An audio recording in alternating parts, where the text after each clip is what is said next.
சிவராத்திரி அன்றைக்கு உலக உயிர்களையும் தேவாதி தேவர்களையும் அத்துணை பேரையும் காப்பதற்காக பார்க்கடலிலே எழுந்து வந்த நஞ்சை உண்டு தன்னுடைய கண்டத்திலே அடக்கி நீலகண்டனாக பெருமான் காட்சி கொடுத்த நாள்.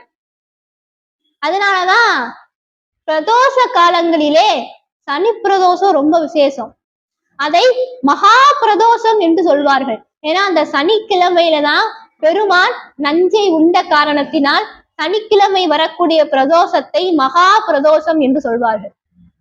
அப்படி மாசி மாசத்துல நாளைக்கு சனிக்கிழமை, அதுவும் என்ன ஒரு சிறப்புனா சிவராத்திரிக்கு முன்னாடி நாள். எப்படி அது ஒற்றுமையா வருது பாருங்களேன். மாசி மாசம் சிவராத்திரி அன்னைக்கு சனிக்கிழமை தான் பெருமான் நஞ்சை உண்ட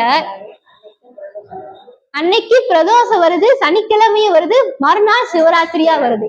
அதனால இந்த நாளை நம்ம தவற விட்டுறவே கூடாது. இனி எப்படி இந்த மாதிரி ஒற்றுமையான ஒரு நாள் வரும்னு நமக்கு தெரியாது. அதனால நாளைய தினம் சனி மகா பிரதோஷம்.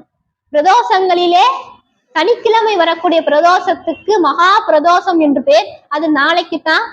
அதுவும் நாளைக்கு மறுநாள் சிவராத்திரி. சிவராத்திரிக்கு முதல்ல வரக்கூடிய பிரதோஷம் ரொம்ப சிறப்புக்குரியது. அப்படிப்பட்ட நாளைய தினம் நம்ம திருக்கோவிலுக்கு, சிவபெருமானுடைய ஆலயங்களுக்கு சென்று அவரை வழிபாடு செய்யறது அப்படின்றது ரொம்ப சிறப்புக்குரியது.